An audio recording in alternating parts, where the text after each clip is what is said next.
Hello everyone, good afternoon to all of you. जैसे कि आप सब जानते हैं, हमने इस चैनल के माध्यम से लक्ष्मीकांत पॉलिटी की सीरीज़ शुरू की है। लक्ष्मीकांत पॉलिटी की बुक को कुछ पार्ट्स में डिवाइड किया गया है। Part first consist of president, vice president, governor and emergency provisions. आज जो हम शुरू करने जा रहे हैं डैट इज़ पार्ट सेकंड हम शुरू करेंगे। Part second consist of prime minister, cabinet and central council of ministers, chief minister and state council of ministers. आज का जो हमारा टॉपिक रहेगा वो हमारा रहेगा प्राइम मिनिस्टर। अगर हम प्राइम मिनिस्टर की बात करें तो प्राइम मिनिस्टर वाले चैप्टर में हम 3 आर्टिकल से डील करते हैं। आर्टिकल 74, 75 एंड 78, ये 3 आर्टिकल वो हैं जो हम पढ़ने जाएंगे इस चैप्टर में। इसमें 2 कोर्ट की जजमेंट भी थी, एक हाई कोर्ट के 1980 में, एक सुप्रीम कोर्ट के 1997 में। क्या जजमेंट दी थी regarding the appointment of the prime minister वो हम देखेंगे। प्राइम मिनिस्टर पढ़ने से पहले हमें ये पता होना चाहिए कि ये कॉन्स्टिट्यूशन के कौन से पार्ट्स में आता है एंड प्लस कौन से आर्टिकल में आता है। ये पता होने के लिए आपको ये ज़रूरी है कि आपके पास रफ नॉलेज होनी चाहिए कि कॉन्स्टिट्यूशन है क्या, कॉन्स्टिट्यूशन बना कैसे है। Constitution is made up of preamble and parts.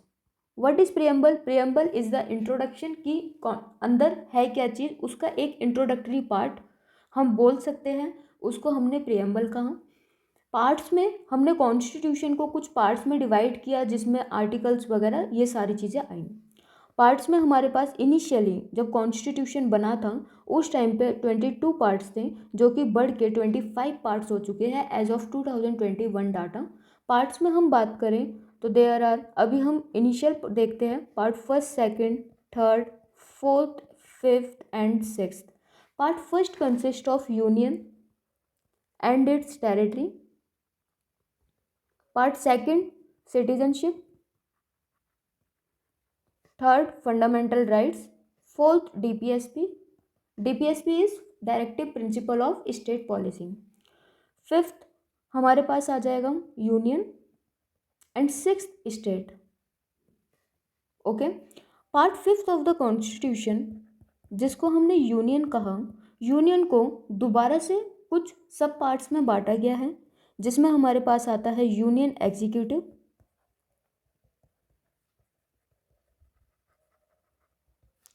Then parliament, ordinance making power of president, ordinance making power of president. उसके बाद सुप्रीम कोर्ट आ जाएगा, then CAG. What is CAG? Controller and audit general. Union executive को भी further 5 parts में divide किया गया है। 5 पार्ट्स में हमारे पास है, फर्स्ट आ जाएगा president, vice president, prime minister, council of minister and attorney general of India. यहाँ पे आप देख सकते हैं कि प्राइम मिनिस्टर इधर आ रहे हैं। यूनियन एग्जीक्यूटिव में आर्टिकल की बात करें, then union executive deals with the article of under the article 52 to 78। Now we got our answer कि प्राइम मिनिस्टर कॉन्स्टिट्यूशन के कौन से पार्ट में आता है, plus we also got our answer कि कौन से आर्टिकल में आ रहा है। यहाँ से आप बोल सकते हैं prime minister comes under the part fifth of the constitution under the union executive under the article 52 to 78। This is it. अब हम आज का चैप्टर अपना शुरू करते हैं। प्राइम मिनिस्टर की बात करें, we know that in our India there is a parliamentary system of government, जो कि हमने ब्रिटेन से लिया था, ये ब्रिटेन का सिस्टम है, वहाँ से लिया गया था। So the president is the nominal executive authority. It means उनके पास कोई भी रियल अथॉरिटी नहीं होती, रियल अथॉरिटी जो होगी वो प्राइम मिनिस्टर के पास होगी। So, in the scheme of the parliamentary system of government provided by the constitution, the president is the nominal executive authority and the prime minister is the real executive authority. In other words, हम ये बोल सकते हैं president is the head of the state while the prime minister is the head of the government. Now let's come कि prime minister को appoint कैसे किया जाएगा। प्राइम मिनिस्टर को अपॉइंट करने के लिए हमारे कॉन्स्टिट्यूशन में कोई भी स्पेसिफिक प्रोसीजर डिफाइन नहीं किया गया है। सिर्फ और सिर्फ आर्टिकल 75 में ये बताया गया है कि जो प्राइम मिनिस्टर है उनको अपॉइंट किया जाएगा बाय द प्रेसिडेंट। ओके, हमने चैप्टर शुरू करने से पहले हमने क्या बोला था कि प्राइम मिनिस्टर के अंडर हम 3 आर्टिकल पढ़ेंगे, 74, 75, 78, जिसमें हम फर्स्ट आर्टिकल पढ़ने जा रहे हैं। तो 75 article says that 75 article says only that prime minister shall be appointed by the president. अब यहाँ पे आपके दिमाग में आ रहा होगा कि प्रेसिडेंट प्राइम मिनिस्टर को अपॉइंट कर सकते हैं, इट मीन्स किसी को भी अपॉइंट कर सकते हैं। नो, इसका मतलब ये बिल्कुल भी नहीं है। This does not imply that the president is free to appoint anyone as the prime minister. ऐसा बिल्कुल भी नहीं है कि वो किसी को भी अपॉइंट कर देंगे। यहाँ पे कंडीशंस हैं और वो कंडीशन क्या है वो देखते हैं। कंडीशंस क्या है आप ये देखिए। लेट सपोज लोकसभा के चुनाव हुए, लोकसभा के इलेक्शन हुए। अब यहाँ पे 3 केसेस बन सकते हैं, या हम बोल सकते हैं यहाँ पे 3 सिनेरियो निकल के आ सकते हैं। फर्स्ट सिनेरियो ये है कि लोकसभा के इलेक्शन हुए और उसमें क्या हुआ, एक जो पार्टी है वो मेजॉरिटी में आ गई। एक जो पार्टी है वो मेजॉरिटी में आ गई। लेट सपोज उस पार्टी में काफ़ी सारी पार्टी थी, जिसमें आम आदमी पार्टी भी थी, बीजेपी भी थी, कांग्रेस भी थी। उसमें से कांग्रेस मेजॉरिटी में आ गई या बीजेपी मेजॉरिटी में आ गई। तो कोई एक पार्टी मेजॉरिटी में आ गई जिसने 50% से ज़्यादा सीटें गेन कर ली इलेक्शन में। सेकंड हमारे पास सिनेरियो ये निकल के आता है कि कोई भी पार्टी मेजॉरिटी में नहीं आई, कोई भी पार्टी मेजॉरिटी में नहीं आई, लेकिन कुछ पार्टी आपस में मिलके मेजॉरिटी में आ गई। इट मीन्स उन्होंने कौन सी सरकार बना ली, कोलिशन सरकार बना ली। कोलिशन को हम हिंदी में क्या बोलते हैं, गठबंधन की सरकार बना ली। कि मेजॉरिटी में कोई एक स्पेसिफिक पार्टी नहीं थी, बट गठबंधन करके जो पार्टीज हैं जो वो मेजॉरिटी में आ गई, उन्होंने सरकार बना ली। This is our second case. Third case हमारा क्या होगा कि पार्टी ना ही मेजॉरिटी में आई, पार्टी ना ही मेजॉरिटी में आई और ना ही किसी ने गठबंधन की सरकार बनाई। ये 3 केस निकल के आ सकते हैं लोकसभा के इलेक्शन में। अगर पार्टी मेजॉरिटी में है उस टाइम पे जो प्रेसिडेंट है, प्रेसिडेंट किसे प्राइम मिनिस्टर अपॉइंट करेंगे, प्रेसिडेंट किसे अपॉइंट करेंगे एज अ प्राइम मिनिस्टर। अगर पार्टी मेजॉरिटी में है देन मेजॉरिटी पार्टी के जो लीडर हैं उनको अपॉइंट किया जाएगा। अगर पार्टी मेजॉरिटी में नहीं है, पार्टीज अब काफ़ी पार्टीज ने मिलके आपस में गठबंधन की सरकार बनाई है, उसके बाद वो मेजॉरिटी में आई है। इस केस में क्या होगा, जो लार्जर पार्टी जो होगी, लार्जर पार्टी के लीडर को अपॉइंट किया जाएगा by the president as the prime minister, और उनको बोला जाएगा कि वो अपना कॉन्फिडेंस लोकसभा में प्रूव कर दें। अगर पार्टी मेजॉरिटी में भी नहीं है, कोलिशन भी नहीं है, उसके बाद जो प्रेसिडेंट हैं वो अपनी personal discretion power, not personal, situational discretion power को यूज़ कर सकते हैं। Why I am not saying personal, क्योंकि प्रेसिडेंट के पास कोई भी पर्सनल डिस्क्रिशन नहीं है, गवर्नर के पास है but not with the president. So यहाँ पे जो प्रेसिडेंट है, पार्टी ना ही मेजॉरिटी में है ना ही उन्होंने गठबंधन की सरकार बनाई है, तो यहाँ पे क्या होगा, जो प्रेसिडेंट है किसी को भी अपॉइंट कर देंगे एज अ प्राइम मिनिस्टर और उसको 1 महीने का टाइम दिया जाएगा, 1 महीने का टाइम दिया जाएगा और उससे कहा जाएगा कि वो लोकसभा में अपना कॉन्फिडेंस प्रूव कर दें। इफ़ ही और she will be able to prove confidence in the Lok Sabha, फिर उनको फाइनली अपॉइंट कर लिया जाएगा एज अ प्राइम मिनिस्टर। तो यहाँ पे हम देख लेते हैं कि इन accordance with the convention, what do you mean by convention. Conventions means unwritten rules, ऐसे रूल्स जो कहीं पे लिखे नहीं हुए हैं, बस चले आ रहे हैं। So in accordance with the convention, the parliamentary system of government, the president has to appoint the leader of the majority party, कि मेजॉरिटी पार्टी के लीडर को अपॉइंट करना पड़ेगा एज द प्राइम मिनिस्टर। लेकिन जब कोई भी पार्टी मेजॉरिटी में नहीं होगी, उस टाइम पे प्रेसिडेंट में exercise his personal discretion in the selection and the appointment of the prime minister. In such a situation, president usually appoints the leader of the largest party और coalition in the Lok Sabha as the prime minister and ask him to seek a vote of confidence in the house within a month. This discretion was exercise by, इस discretion का use किसने किया, ये देखें, इस discretion का use किसने किया। क्या हुआ कि 1977 में, अगर आपको याद हो, 1977 में जब इमरजेंसी एंड हुई, इमरजेंसी एंड हुई, उस टाइम पे लोकसभा के इलेक्शन कराए गए। लोकसभा के इलेक्शन कराए गए, कांग्रेस पार्टी उसमें हार गई थी, कांग्रेस पार्टी हार गई थी। और जो मेजॉरिटी में जो सरकार आई 1977 के इलेक्शन में, वो आई जनता पार्टी। और जनता पार्टी को जो हेड किया वो किया मोरारजी देसाई। मोरारजी देसाई जो थे वो पीएम बने थे। इन 1977 में इनकी सरकार आई और 1979 में विद इन 2 ईयर्स इनकी सरकार गिर गई। अब इनकी सरकार गिर गई, उस टाइम पे जो प्रेसिडेंट थे, प्रेसिडेंट कौन थे उस टाइम पे? उस टाइम पे जो प्रेसिडेंट थे वो थे संजीवा रेड्डी। संजीवा रेड्डी ने अपनी डिस्क्रिशन पावर का यूज़ करते हुए चरण सिंह को अपॉइंट किया एज द पीएम, अपॉइंट किया गया एज द पीएम, और उनको 1 महीने का टाइम दिया गया कि वो अपना कॉन्फिडेंस प्रूव कर दें। सो आई होप इस एग्जाम्पल से ज़्यादा अच्छी तरह से आपको समझ आ गया होगा। सेकंड क्या हुआ था कि ये हम कर चुके हैं, जनता party government headed by the Morarji Desai. एक और सिचुएशन आ सकती है प्रेसिडेंट के सामने कि to exercise his individual judgement in the selection and the appointment of the prime minister, कि जब उसे मतलब इंडिविजुअली ही कुछ करना पड़े। उस टाइम पे क्या होगा, लेट सपोज कि प्राइम मिनिस्टर अपने ऑफिस में सडनली जो प्राइम मिनिस्टर है उनकी डेथ हो जाए उस टाइम, और कोई भी ऑब्वियस सक्सेसर ना हो। या तो ये हो सकता है कि जो मेजॉरिटी पार्टी जिनके लीडर को पीएम अपॉइंट किया गया था उनकी डेथ हो गई, उसके बाद जो मेजॉरिटी पावर थी उन्होंने अपना दूसरा लीडर चुन लिया। उस केस में प्रेसिडेंट को जो मेजॉरिटी पार्टी ने अपना लीडर चुना है उसको प्राइम मिनिस्टर अपॉइंट करना पड़ेगा। बट अगर ऐसा नहीं किया है पार्टी ने, then the president have the right to use his discretion power, और वो किसी को पीएम अपॉइंट कर दे और उन्हें टाइम दे दे कि वो लोकसभा में कॉन्फिडेंस प्रूव कर दें within this time limit. ये कब हुआ था, इसका अगर हम एग्जाम्पल देखें, so this is what happened when the Indira Gandhi was assassinated in 1984। 1984 में जब इंदिरा गांधी को असैसिनेट कर लिया गया था, उस टाइम पे जो हमारे प्रेसिडेंट थे, that is president Zail Singh, उन्होंने अपॉइंट किया था राजीव गांधी को एज द प्राइम मिनिस्टर, और उसके बाद उन्हें पार्टी का सपोर्ट भी मिल गया था।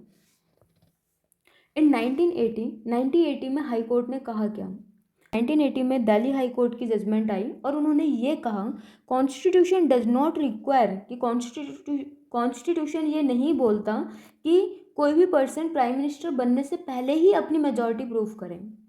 ओके, कि कोई पर्सन अपॉइंट किया जा रहा है ऐसा प्राइम मिनिस्टर अपॉइंट करने से पहले, प्राइम मिनिस्टर बनने से पहले ही उसको उसके ऊपर ये दबाव आ जाए कि वो मेजॉरिटी प्रूव कर रहा है लोकसभा में, नहीं। दिल्ली हाई कोर्ट ने कहा कि द प्रेसिडेंट के पास ये पावर है कि वो किसी को अपॉइंट कर दे as the prime minister first, और उसके बाद उसको बोले कि अब वो अपनी मेजॉरिटी लोकसभा में प्रूव कर दें with in a reasonable period of time. और ऐसा हमें कुछ केस में देखने को भी मिला था। चरण सिंह, आप अभी हमने पढ़ा ये केस, संजीवा रेड्डी जिस टाइम पे प्रेसिडेंट थे, जनता पार्टी मोरारजी देसाई की सरकार जब गिरी थी उस टाइम का ये केस है।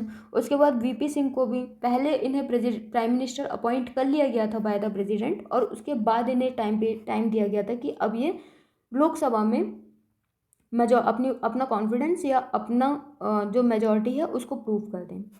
अगर प्रूफ नहीं कर पाएंगे तो क्या होगा, तो इन्हें प्राइम मिनिस्टर के पद से हटा दिया जाएगा। चंद्रशेखर के टाइम पे भी ऐसे ही हुआ। नरसिम्हा राव, अटल बिहारी वाजपेयी, देवे गौड़ा, आई के गुजराल एंड अगेन अटल बिहारी वाजपेयी के केस में ऐसा ही हुआ कि पहले उन्हें प्राइम मिनिस्टर अपॉइंट किया गया बाय द प्रेसिडेंट, उसके बाद उनसे कहा गया कि वो with in a limited time period वो अपनी मेजॉरिटी प्रूव करें। 1997 में सुप्रीम कोर्ट ने ये कहा कि किसी भी शख्स को मिनिस्टर बनाया जा सकता है अगर वो दोनों हाउस से बिलोंग नहीं करता है फिर भी, कि the supreme court held that a person who is not a member of either house of the parliament, कि कोई इंसान है वो किसी भी हाउस का मेंबर नहीं है तो उसको मिनिस्टर एज वेल एज उसको प्राइम मिनिस्टर भी अपॉइंट किया जा सकता है विद इन अ 6 मंथ्स। लेकिन विद इन अ 6 मंथ्स ये जरूरी है that he should become a member of either house of the parliament, चाहे वो राज्यसभा का बने चाहे वो लोकसभा का बने।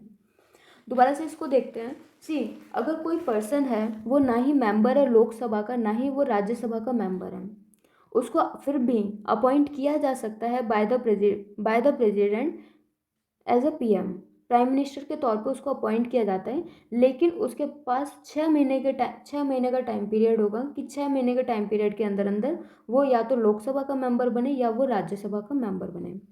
Constitutionally the prime minister may be a member of any of the two houses of the parliament, किसी भी हाउस का वो मेंबर हो सकते हैं, ये जरूरी नहीं है कि वो लोकसभा का मेंबर ही हो, जैसा कि ब्रिटेन में होता है। ब्रिटेन में ये जरूरी है कि जो प्राइम मिनिस्टर है, prime minister should definitely be a member of the lower house, but हमारी इंडिया में ये मैंडेटरी नहीं है। प्राइम मिनिस्टर किसी भी हाउस का मेंबर हो सकता है। और इसमें हम 3 प्राइम मिनिस्टर्स के एग्जाम्पल हमें देखने को मिले। इंदिरा गांधी 1966, देवी गौड़ा 1996 एंड देन मनमोहन सिंह 2004। ये राज्यसभा के मेंबर्स थे जो कि प्राइम मिनिस्टर बने थे, were members of the Rajya Sabha. Oath, salary and oath, term and the salary. Term क्या होगा, सैलरी, ओथ, ये सब हम देखेंगे। Then before the prime minister enters upon his office, prime minister की 2 तरह की ओथ होती है। एक जो ओथ होगी वो होगी ओथ ऑफ ऑफिस, और एक होगी oath of secrecy. Oath of office में क्या होगा, to bear true faith, allegiance to the constitution of India, to uphold the sovereignty and integrity, to faithfully and conscientiously discharge the duties of his office, and to do right to all manner of people in accordance with the constitution and the law, without fear or favor, affection or ill will। कि वही है कि constitution के प्रति faith, allegiance, sovereignty, integrity of India को uphold करके रखेंगे, अपनी ड्यूटीज़ का सही तरह से पालन करेंगे, और किसी भी तरह से किसी भी मैनर में फियर और फेवर के अफेक्शन में वो मतलब डिसीजन नहीं लेंगे। जो भी डिसीजन होगा इंडिपेंडेंट होना चाहिए, किसी भी दबाव में आके नहीं होना चाहिए। ओथ ऑफ सीक्रेसी क्या बोलता है कि प्राइम मिनिस्टर के अंडर में कोई भी इंफॉर्मेशन लाई जाएगी under the consideration of the prime minister, तो उस इंफॉर्मेशन को डायरेक्टली इनडायरेक्टली बाहर नहीं बताना। वो इन्फॉर्मेशन सिर्फ तभी बताई जाएगी जब ज़रूरी हो जाए, जब वो अपनी ड्यूटीज़ डिस्चार्ज कर रहे हों एज अ प्राइम मिनिस्टर। तो यहाँ पे क्या लिखा है, the prime minister swears that he will not directly और इनडायरेक्टली कम्युनिकेट और रिवील टू एनी पर्सन, कि किसी से भी ना ही डायरेक्टली ना ही इनडायरेक्टली रिवील करेंगे कोई भी इंफॉर्मेशन, कोई भी मैटर जो कि उनके कंसिडरेशन में लाया गया होगा, और बिकम्स नोन टू हिम, या जो उन्हें पता होगा as a union minister. Except, कब वो बता सकते हैं, कब वो कम्युनिकेट कर सकते हैं, रिवील कर सकते हैं, except as may be required for the due discharge of his duties as such minister, कि जिस टाइम पे वो अपनी ड्यूटीज़ को डिस्चार्ज कर रहा है एज अ मिनिस्टर, उस टाइम पे वो इन्फॉर्मेशन लाना ज़रूरी हो, उसी इन्फॉर्मेशन के ऊपर डिबेट चल रहा हो, मीटिंग चल रही हो, देन उस इन्फॉर्मेशन को रखा जा सकता है। तो दोबारा देखते हैं, in his oath of secrecy the prime minister swears that he will not directly or indirectly communicate or reveal to any person any matter is brought under his consideration or become known to him as a union minister except as may be required for the due discharge of his duties as his minister। Term क्या होता है prime minister का, term जब तक majority में उनकी party है, जब तक मेजॉरिटी में उनकी सरकार है, तब तक वो इन्जॉय करेंगे। जैसे ही कॉन्फिडेंस लॉस्ट कर देगी उनकी पार्टी, या तो वो रिज़ाइन दे दें या जो प्रेसिडेंट है उन्हें डिसमिस कर देंगे। So as however if he loses the confidence of the Lok Sabha he must resign or the president can dismiss him। It means कि जो प्राइम मिनिस्टर है उनका जो टर्म है वो फिक्स्ड नहीं है, and he holds office during the pleasure of the president. इसमें ये लिखा है ही holds office during the pleasure of the president, but इसका ये बिल्कुल भी मतलब नहीं है कि प्रेसिडेंट का जब मन चाहेगा वो प्राइम मिनिस्टर को निकाल देंगे, नहीं। प्रेसिडेंट प्राइम मिनिस्टर को तभी निकाल सकते हैं, तभी डिसमिस कर सकते हैं जब उनकी पार्टी लोकसभा में कॉन्फिडेंस लॉस्ट कर दें। जब तक लोकसभा में उनका कॉन्फिडेंस है, उनकी मेजॉरिटी है, तब तक उन्हें कोई भी ना डिसमिस नहीं कर सकता। सैलरी अलाउंस पार्लियामेंट के द्वारा फिक्स की जाएगी। उनके पास कुछ सैलरी अलाउंस होते हैं, और as to a member of the parliament उतना ही पे किया जाता है जितना मेंबर ऑफ पार्लियामेंट को किया जाता है, बट क्योंकि प्राइम मिनिस्टर है वो, तो उन्हें कुछ sumptuary allowance, free accommodation, travelling allowance, medical facilities और सारी चीज़ें भी दी जाती हैं। Powers and the function of prime minister. Powers and function क्या है, in relation to the council of ministers, in relation to the president, in relation to the parliament क्या क्या है, ये हम वन बाय वन देखते हैं। In relation to the Council of Ministers, what are the powers of the Prime Minister? First is he recommend the person कि वो recommend करेंगे प्रेसिडेंट को कि किस किस को मिनिस्टर बनाना है, और उसके बाद प्रेसिडेंट सिर्फ उन लोगों को ही अपॉइंट करेंगे एज अ मिनिस्टर जिनको रिकमेंड किया होगा bye the prime minister. It means अगर हम बोल रहे हैं कि जो प्रेसिडेंट है वो अपॉइंट कर रहे हैं काउंसिल ऑफ मिनिस्टर और प्राइम मिनिस्टर, तो ऐसा नहीं है। प्राइम मिनिस्टर अपॉइंट हो रहे हैं by the conventions of the parliamentary system of government. Okay, और जो काउंसिल ऑफ मिनिस्टर है वो अपॉइंट हो रहे हैं by the recommendation of the prime minister. उन्हीं लोगों को अपॉइंट किया जा रहा है by the president. Prime minister के पास ये पावर होती है that he allocates and reshuffles various portfolios among the minister. किसी भी मिनिस्टर को वो रिज़ाइन करने के लिए बोल सकते हैं या वो प्रेसिडेंट को एडवाइस कर सकते हैं कि उसको डिसमिस कर दिया जाए in case of the difference of opinion. जब पार्टी एक साथ नहीं चल रहे, we know that under the article 75 sub clause 3 ये लिखा गया है the collective responsibility of the council of minister to the Lok Sabha. It means कि हर कोई एक ही डिसीजन पे एग्री होना चाहिए। हर कोई, अगर कोई डिसीजन अगेंस्ट में तो उस पर अगेंस्ट होनी चाहिए पूरा का पूरा कैबिनेट, पूरा का पूरा काउंसिल ऑफ मिनिस्टर्स। इसीलिए यहाँ पे बोला कि अगर डिफरेंस ऑफ ओपिनियन आता है उस टाइम पे जो प्राइम मिनिस्टर है वो या तो मिनिस्टर को रिज़ाइन करने के लिए बोल दें या वो प्रेसिडेंट को एडवाइस कर सकते हैं कि उसको डिसमिस कर दिया जाए। He presides over the meeting, normal है। He guides, directs, control and coordinates the activities of the minister and he can bring about the collapse of the council of minister by resigning the office. What do you mean by this term collapse of the council of minister? See, we know that prime minister is the head of the council of minister। जो ऊपर है सबसे that is prime minister। अगर हम in terms of power की बात करें, अगर प्राइम मिनिस्टर ने रिज़ाइन दे दिया, अगर हेड ने ही रिज़ाइन दे दिया, तो इनके नीचे जो काउंसिल ऑफ मिनिस्टर्स है वो कोलैप्स कर जाएगी। उस पूरी की पूरी काउंसिल को भी रिज़ाइन देना पड़ेगा, लोकसभा डिसॉल्व हो जाएगी उस केस में। तो सिंस अगर प्राइम मिनिस्टर ऐसा कुछ करता है बिकॉज ऑफ द रेजिग्नेशन और मे बी अगर अकस्मात सडनली अगर उनकी मृत्यु हो जाती है, उस टाइम पे द रेजिग्नेशन और the death of an incumbent prime minister automatically dissolves the council of minister, और उसकी वजह से क्या होगा, वैक्यूम क्रिएट हो जाएगा। जबकि अगर प्राइम मिनिस्टर के केस में, जो काउंसिल ऑफ मिनिस्टर्स में मिनिस्टर्स है, मिनिस्टर के केस में ऐसा कुछ होता है तो वहाँ पे वैक्यूम क्रिएट नहीं होगा, मेनली एक वैकेंसी क्रिएट होगी, और जिसको प्राइम मिनिस्टर भरना चाहे तो भरे, नहीं भरना चाहे तो उस डिपार्टमेंट को किसी और को दे दें या अपने पास रख लें, जैसा भी उनकी इच्छा हो। It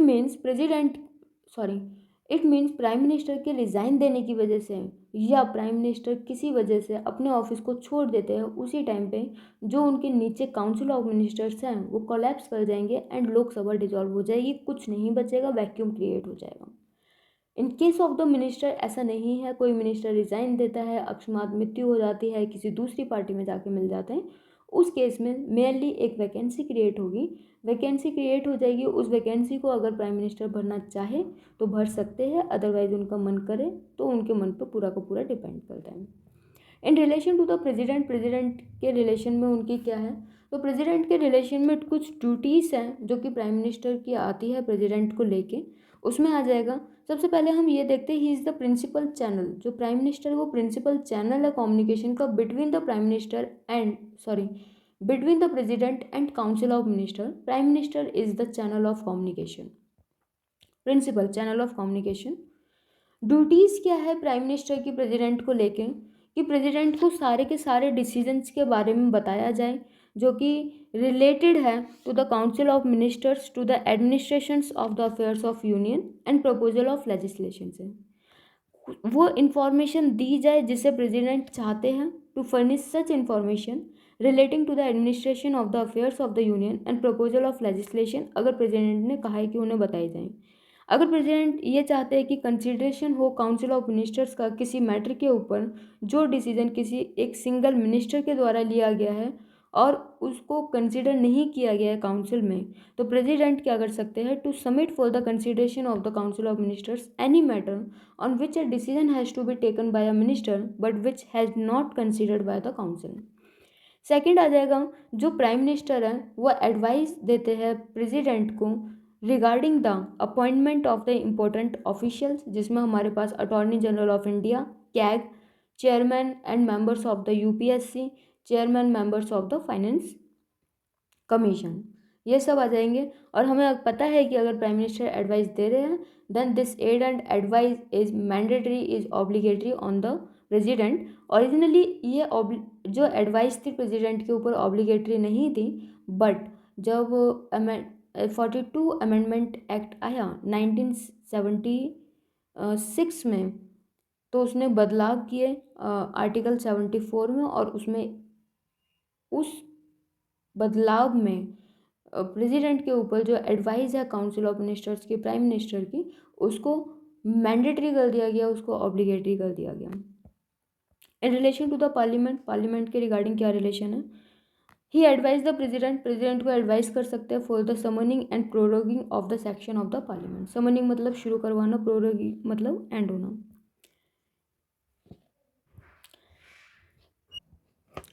in relation to the parliament, the president is the leader of the lower house, and वो प्रेसिडेंट को एडवाइस कर सकते हैं regarding the summoning and proroging of the session of the parliament, की जो सेशन है उसको कब स्टार्ट करना है, कब सेशन को ख़त्म करना है।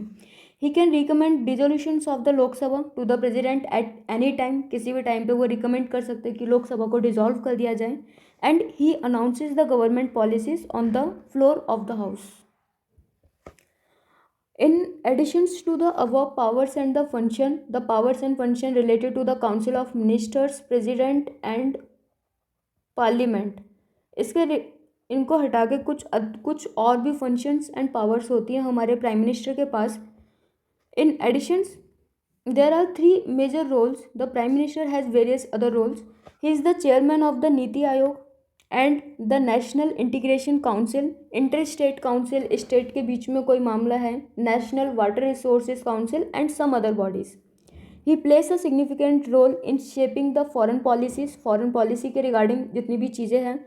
ही is the chief spokesman of the union government, crisis manager in chief in case of the emergency at the political level, and as a leader of the nation he meets various section of the people, की कहीं पे जा रहे हैं, लोगों से मिल रहे हैं, तो वहाँ पे मेमोरेंडम रिसीव करेंगे उनकी क्या प्रॉब्लम है और उस पर डिसीजन लेना। This is the function of the prime minister.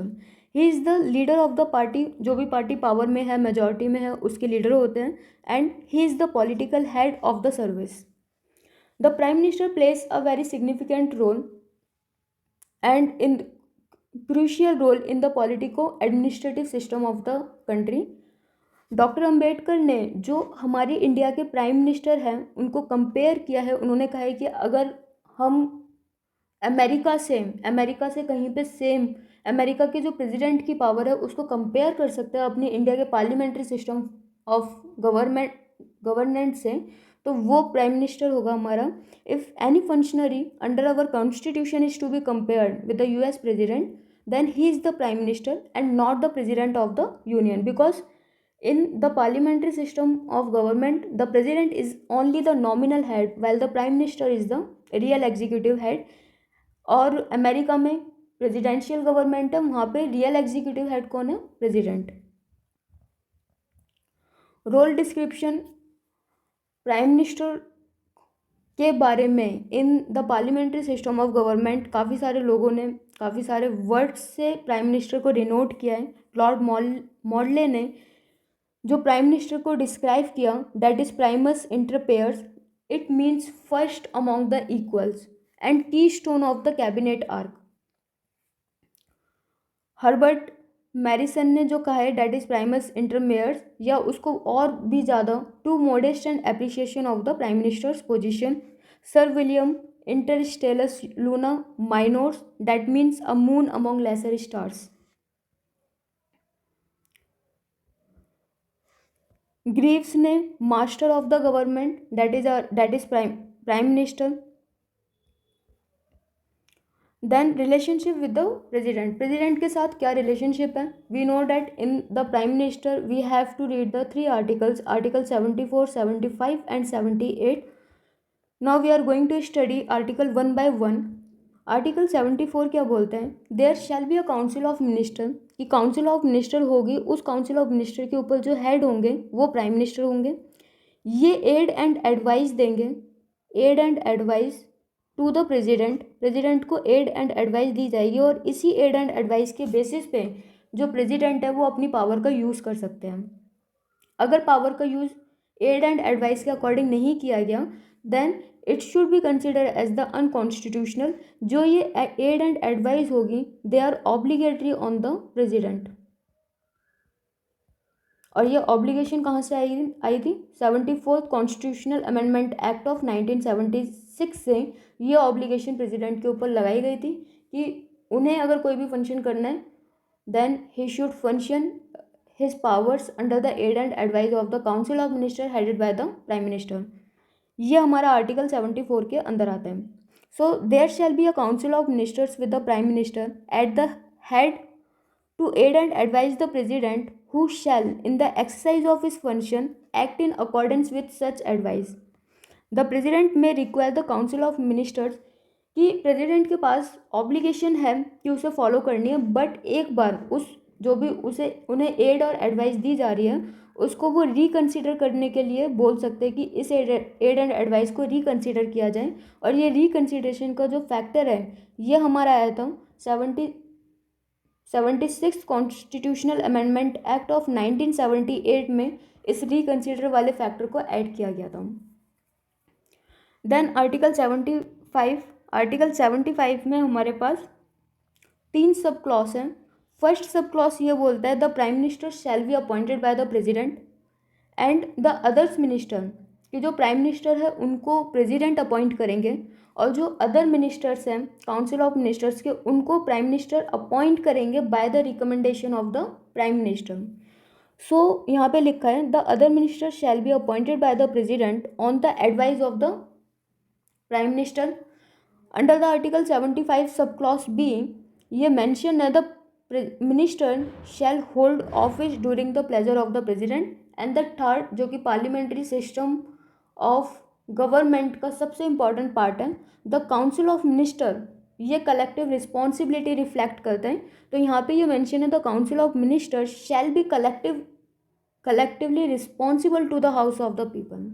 It means अगर तैरना होगा तो एक साथ, डूबेंगे तो एक साथ। तो जैसे ही जब तक कॉन्फिडेंस है कलेक्टिव रिस्पॉन्सिबिलिटी उन्हें शो करनी पड़ेगी to the Lok Sabha, to the house of the people. Article 78 defines the duties of the Prime Minister towards the President। ये बोलते हैं to communicate to the president कि सारे के सारे डिसीजंस के रिगार्डिंग जो भी लिए गए हैं जो कि रिलेटेड है to the administration to the affairs of the union and proposal of the legislation, उन डिसीजंस को बताया जाए, उन डिसीजंस को कम्युनिकेट किया जाए with the president. Prime minister is the main channel between the council of ministers and the president.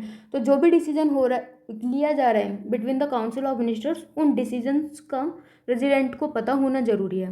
या कभी भी अगर प्रेसिडेंट कोई इन्फॉर्मेशन मांग ले relating to the administration of the affairs of the union and proposal of the legislation, तो वो information provide करना ये ड्यूटी में आ जाता है प्राइम मिनिस्टर के under the article 78। If the president so requires to submit for the consideration की अगर ज़रूरत हो, काउंसिल ऑफ मिनिस्टर में कोई एक मिनिस्टर है जिसने कोई डिसीजन ले लिया है और वो डिसीजन प्रेसिडेंट के पास चला गया है without being considered in the council of minister, उस टाइम पे जो प्रेसिडेंट है उसको रिकन्सिडर के लिए वापस भेज सकते हैं। If the president so requires to submit for the consideration of the council of minister any matter on which a decision has to be taken by a minister but which has not been considered by the council, वो ये बोल सकते हैं कि ये जो भी decision है इसको एक बार काउंसिल ऑफ मिनिस्टर्स में देखा जाए, कंसिडर किया जाए।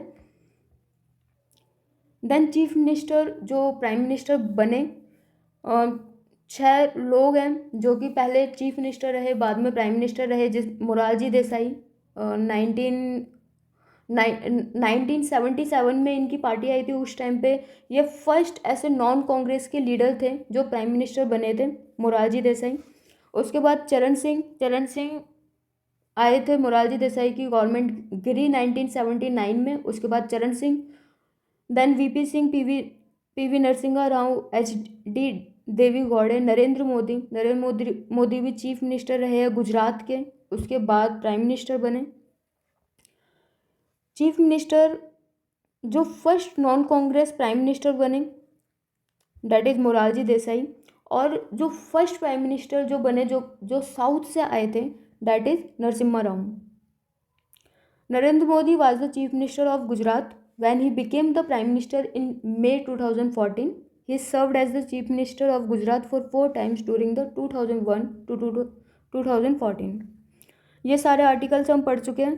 74 council of ministers to aid and advice to the president. 75 other provisions. 77 में कंडक्ट ऑफ बिजनेस।